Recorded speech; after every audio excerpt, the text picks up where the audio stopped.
பிரெண்டூட்ஸ் நேயர்களுக்கு வணக்கம்.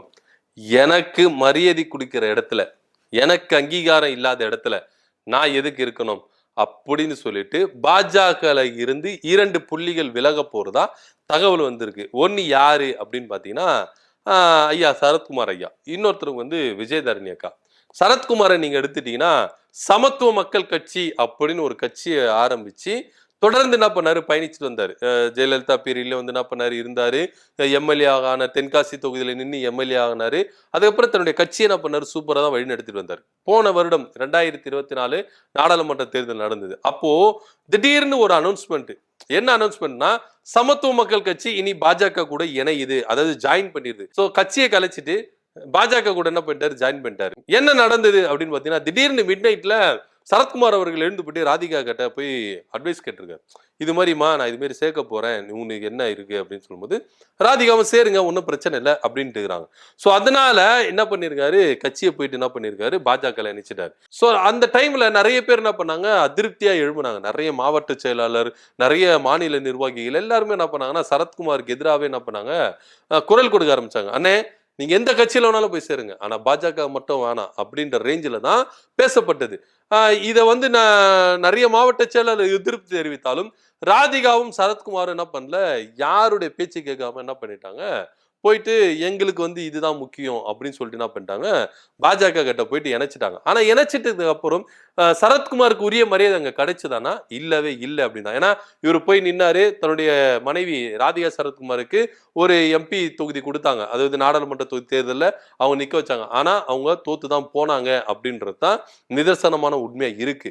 இருந்தாலும் சரத்குமாருக்கு ஒரு கவலை, நம்ம ஒய்ஃப் எம்பியா இருந்த பிரச்சனையே கிடையாது, ஏன்னா அதை வச்சு அவங்க என்ன பண்ணிப்பாங்க, மேல வந்துட்டு இருப்பாங்க. ஆனா இப்போ எம்பியும் கிடையாது, நான் ஒரு கட்சிக்கு தலைவரா இருந்தேன், அந்த அந்தஸ்தும் கிடையாது. சோ இது சூழ்நிலை இப்படி இருக்கும்போது பாஜகவுல அப்போ வந்து பாத்தீங்கன்னா யாரு மாநில தலைவரா தேர்ந்தெடுக்கலாம், ஏன்னா அண்ணாமலை மேல ஏகப்பட்ட அலிகேஷன், அவரை தலைவர் பதவியில இருந்து மாத்தணும் அப்படின்னு சொல்லிட்டு ஒரு அனௌன்ஸ் பண்ண வரும்போது நிறைய பேர் அந்த ரேஸ்ல இருந்தாங்க. குறிப்பா வானதி சீனிவாசன், தமிழிசை சவுந்தரராஜன், அதே போல வந்து பாத்தீங்கன்னா சரத்குமார், அப்புறம் விஜயதரணி, இவங்க எல்லாருமே வந்து என்ன பண்ணாங்கன்னா இந்த ரேஸ்ல இருந்தாங்க.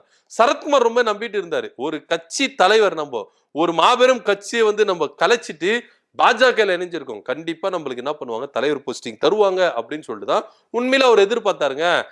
உண்மையில அவர் எதிர்பார்க்கறது தப்பு இல்லைல்ல.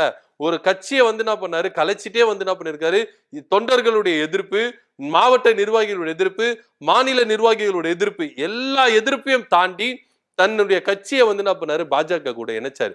தலைவர் அப்படின்ற ஒரு போஸ்டிங்கை விட்டுட்டு ஒரு தொண்டனா வந்து என்ன பண்ணாரு, பாஜக இருந்தாரு. அப்படி அங்க இருக்கும்பொழுது நமக்கு திரும்பவும் தலைவர் பதவி கொடுப்பாங்க, பாஜக மாநில தலைவரா நம்ம மாத்திட்டோம்னா அடுத்த கட்ட லெவலுக்கு எடுத்துட்டு போயிடலாம் அப்படின்ற ஒரு ரேஞ்சில தான் சரத்குமார் ரொம்ப எதிர்பார்த்திருந்தார். ஆனா அவரு எப்படி சொல்றது, அவரு கனவுல மண்ணவாரி போட்ட மாதிரி தான் நயினார் நாயரை சூஸ் பண்ணாங்க. சரி, நயினார் நாயர்ல சூஸ் பண்ணிட்டாங்க, அடுத்தபடியே நம்மளுக்கு என்ன பண்ணுவாங்க, எதனா ஒரு ராஜ்யசபா எம்பி சீட்டு கொடுத்து நம்மள எம்பி ஆகிடுவாங்க, நம்ம அதை வச்சு நம்ம காலத்தை ஓட்டிக்கலாம் அப்படின்னு நினைச்சாரு. ஆனா அதுக்கும் வந்து என்ன பண்ணாங்க, பாஜக ஒரு இடமும் கொடுக்கல, அதை பத்தி பேசவே இல்லை. இப்போ சரத்குமார் எங்க இருக்கிறார் அப்படின்றது கூட நம்மளுக்கு தெரியல. பாஜக போய் ஐக்கியமானவங்க எல்லாமே நிறைய பேர் எங்க இருக்கிறாங்க அப்படின்னு தெரியல. நமிதாவா இருக்கட்டும், குஷ்புவா இருக்கட்டும், இன்னும் நிறைய நடிகர்கள் நடிகைகள்லாம் வந்து பாத்தீங்கன்னா பாஜக போய் ஐக்கியமானாங்க. ஆனா இப்போ அவங்க எங்க இருக்கிறாங்களே அப்படின்றது தெரியல. இப்ப சரத்குமார் என்ன யோசிக்கிறாரு அப்படின்னு பாத்தீங்கன்னா, சே பேசாம நம்ம சமத்துவ மக்கள் கட்சியை வச்சிருந்திருக்கலாம்பா, வச்சிருந்தா இப்ப நம்ம தம்பி விஜய் வந்திருக்கிறாரு, அவரு கூட கூட்டணி, இந்த சினிமா ஆக்டர்ஸ் எல்லாம் ஒண்ணு சேர்ந்து கூட்டணியா வச்சு நம்ம ஆட்சியை பிடிச்சிருக்கலாம் அப்படின்ற ஒரு ரேஞ்சில். ஏன்னா விஜய் வர சூப்பர் ஆஃபர் கொடுக்குறாரு, ஆட்சியிலும் அதிகாரத்திலும் பங்குன்னு. இப்போ சமத்துவ மக்கள் கட்சி அப்படின்னு ஒரு கட்சி, இவருக்குன்னு ஒரு ஓட் பேங்க் இருக்குல்ல, சரத்குமாருக்குன்னு ஒரு ஓட் பேங்க் இருக்குல்ல, இந்த ஓட் பேங்கை வச்சு விஜய் கூட இவர் கூட்டணி வச்சிருந்தாலும் ஒரு கணிசமான தொகுதிகளை வின் பண்ணி இருந்திருக்கலாம், அது இல்லாம ஒரு ஆட்சி அதிகாரத்துல வின் பண்ணிருக்கலாம் அப்படின்னு ஒரு ரேஞ்சில எண்ணிதான் இப்போ சரத்குமார் அவர்கள் என்ன பண்ண போறாருன்னா, திரும்பமாய் தன்னுடைய கட்சியை வந்து கட்டமைக்கிற பணியில அண்டர் டீலிங்ல என்ன பண்றாரு, யோசனை பண்ணி இருந்திருக்கிறார். சோ அதனால பாஜக இருந்து கூடிய விரைவில் வெளியே வந்து திரும்பவும் சமத்துவ மக்கள் கட்சியை ரினிவல் பண்ணி அந்த கட்சிக்கு தலைவரா மாறி தமிழக வெற்றி கழகத்தோட கூட்டணி வைக்க போறதா தகவல், அரசல் புரசலா தகவல் வந்திருக்கு. இது வந்து பாத்தீங்கன்னா இன்னும் கொஞ்ச நாள்ல வந்து அதிரடியான அறிவிப்பா மாறுறதுக்கான வாய்ப்புகள் அதிகமா இருக்குதுன்னு சொல்லிட்டு சரத்குமார் தரப்புல இருந்து வருகிற தகவல் நம்மளுக்கு சொல்லுது. ஆனா இன்னமும் சரத்குமார் வந்து தனியா கட்சி ஆரம்பிச்சாங்கன்னா அதிருப்தியில இருக்கிறவங்க இன்னும் அதிகம் பேர் வந்து என்ன பண்ணுவாங்க, சரத்குமார் கட்சியில இணைவாங்க. அந்த கட்சி வந்து தமிழக வெற்றி கழகத்தோட கூட்டணி வைக்கிறதுக்கான வாய்ப்புகள் அதிகமா இருக்குது அப்படின்னு சொல்றாங்க. இது சரத்குமார். அடுத்தபடியா வந்து பாத்தீங்கன்னா விஜயதரணி அக்கா சிட்டிங் எம்எல்ஏவா இருந்தாங்க. விளவங்கோடு தொகுதியில சிட்டிங் எம்எல்ஏ, கரண்ட் எம்எல்ஏவா இருந்தாங்க. ஆனா எனக்கு அங்கீகாரம் கிடைக்கல. ஏன்னா அங்கேயும் இதே பிரச்சனை தான். தலைவர் பதவி வரும்போது யார தலைவரா தேர்ந்தெடுப்பாங்க? காங்கிரஸ்ல இருந்து மாநில தலைவரா தேர்ந்தெடுக்கிற ஒரு சிச்சுவேஷன் வந்தது. அப்போ நான் தான் தலைவர் பதவி வரணும் அப்படின்னு சொல்லிட்டு அவங்க ரொம்பவே எதிர்பார்த்தாங்க. ஆனா தலைவர் பதவி அவங்களுக்கு வராம செல்வ பெருந்தகைக்கு போயிடுச்சு. சரி, ஓகே, செல்வ பெருந்தகை தான் போயிடுச்சு. சட்டமன்றத்துல சட்டப்பேரவை தலைவர் இருக்குல்ல, காங்கிரஸ் தரப்பா சட்டப்பேரவை தலைவர் இருப்பாங்களே, அந்த தலைவர் போஸ்டிங் நம்மளுக்கு தருவாங்க அப்படின்னு சொல்லிட்டு விஜயதரணி ரொம்ப எதிர்பார்த்தாங்க. ஆனா அங்கேயும் அவங்களுக்கு வந்து என்ன பண்ணிச்சுன்னா ஏமாற்றம் தான். அங்கேயும் அவருக்கு தலைவர் பதவி தரல. சோ இதனால ரொம்ப விரக்தி அடைந்த விஜயதரணி அக்கா தன்னுடைய எம்எல்ஏ பதவியும் ராஜினாமா பண்ணிட்டு, பரவாயில்ல எனக்கு இந்த எம்எல்ஏ பதவி வேணாம், எனக்கு அங்கீகாரம் தரல காங்கிரஸ், அதனால நான் எதுக்கு இருக்கணும், எனக்கு அங்கீகாரம் தர்ற ஒரே கட்சி பாஜக, அதனால நான் அங்க போறேன்னு சொல்லிட்டு என்ன பண்ணாங்க, எம்எல்ஏ பதவி ராஜினாமா பண்ணிட்டு பாஜக போய் சேர்ந்தாங்க. பாஜக போய் சேரும் போது தான் இந்த ஒரு கதை சொல்லுவாங்கல்ல, ஆமைய வந்து எப்படி அந்த ஓட பிரிப்பாங்கன்னா, வெத வெதப்பா வந்து ஒரு அண்டால வந்து தண்ணியை ஊத்திட்டு ஆமையை உள்ள போட்டுருவாங்க. ஆமை வந்து பாத்தீங்கன்னா ரொம்ப குதூகலமா இருக்குமா. அடியில நெருப்பு ஏற ஏற இது வந்து வெத வெதப்பா இருக்குமா வந்து தண்ணி. அதனால இந்த தண்ணியை நம்ம பார்த்தது இல்லப்பா அப்படின்ற மாதிரி ரொம்ப குதிக்குமா. சூடு ஏற ஏற ஓடு தனியா உடம்பு தனியா வருமா. அந்த மாதிரி தான் எனக்கு பாஜக ரொம்ப ஜாலியா இருக்கும், அவங்களுக்கு அங்கீகாரம் கொடுப்பாங்க அப்படின்னு சொல்லிட்டு விஜயதரணி அக்கா என்ன பண்ணாங்க, நம்பி போய் பாஜக சேர்ந்தாங்க. ஆனா பாஜக என்ன பண்ணுச்சுன்னா, கடந்த நாடாளுமன்ற தேர்தலில் எம்பி பதவி என்ன பண்ணாங்க, கன்னியாகுமரி தொகுதி எம்பி வந்து இவங்க கேட்டிருந்தாங்க. ஆனா அது வந்து பொன்னாருக்கு போயிருச்சு, பொன் ராதாகிருஷ்ணன் அவர்களுக்கு போயிருச்சு. சரி, ஓகே, சோ எம்பி சீட்டு தான் உங்களுக்கு குடுத்தீங்க, அட்லீஸ்ட் எம்எல்ஏ சீட்டுன்னு எங்களுக்கு கொடுங்க, திரும்பி நான் அந்த தொகுதியில் நின்று எம்எல்ஏ ஆகி காட்டுறேன் அப்படின்னும் போது அங்கேயும் அவங்களுக்கு ஏமாற்றம் தான் போச்சு. அதாவது அரசனை நம்பி புருஷனை கை விட்ட கதை மாதிரி தான் விளவங்கோடு தொகுதி எம்எல்ஏவா இருந்த விஜயதரணி அக்கா பாஜக வந்து திரும்ப விளவங்கோடு தொகுதி கேட்டாங்க, அது தருவாங்கன்னு நினைச்சா அது தரவே இல்லை, அவங்களுக்கு ஏமாற்றம் தான் போயிடுச்சு. சரி, ஓகேப்பா, இங்கதான் வந்து நம்மளுக்கு வந்து இது பண்ணல, நம்மளுக்கு எம்பி சீட்டும் கொடுக்கல, எம்எல்ஏ சீட்டும் கொடுக்கல. சரி, பாஜக மாநில தலைவர் பதவி வந்து இருக்குதே, நம்மளுக்கு பெண் அப்படின்றதுனால நம்மளுக்கு ஒரு அதிகாரம் கொடுப்பாங்க.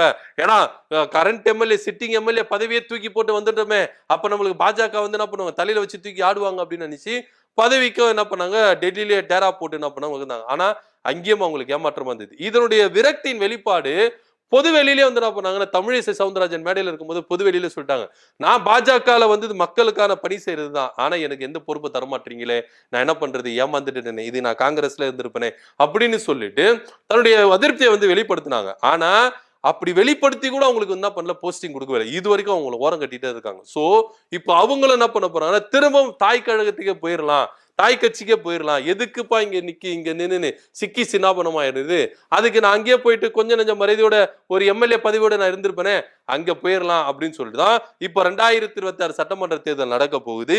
இந்த தேர்தல்ல விட்டதை பிடிச்சே ஆகணும்பா அப்படின்னு சொல்லிட்டு தான் திரும்பவும் காங்கிரஸ்ல போய் இணையறதுக்கான பேச்சுவார்த்தைகள் நடந்துட்டு இருக்குதான் தகவல் வந்துட்டு இருக்கு. ஒருவேளை விஜயதரணி அக்கா வந்து காங்கிரஸ்லயே போயிட்டாங்கன்னா திரும்பவும் விளவங்கோடு தொகுதி எம்எல்ஏவா ஆவறதுக்கான வாய்ப்புகள் அதிகமா இருக்கு. ஏன்னா அந்த தொகுதியில இருக்கிற ஒரு சில காங்கிரஸ் அவங்க சப்போர்ட் இருந்திருப்பாங்கல்ல முன்னாடி, அவங்க எல்லாருமே கூப்பிடுறாங்க, அக்கா நீங்க இங்க வந்துருங்க, இங்க வந்து திரும்ப இந்த தொகுதியில நில்லுங்க, நீங்க தான் அடுத்த எம்எல்ஏ, நாங்க ஆக்குறோம், வாங்க அக்கா அப்படின்னு சொல்லிட்டு இப்போ காங்கிரஸ் கிட்ட ரகசியமா என்ன பண்றாங்களா, பேச்சுவார்த்தை நடத்திட்டு இருக்காங்களாம்.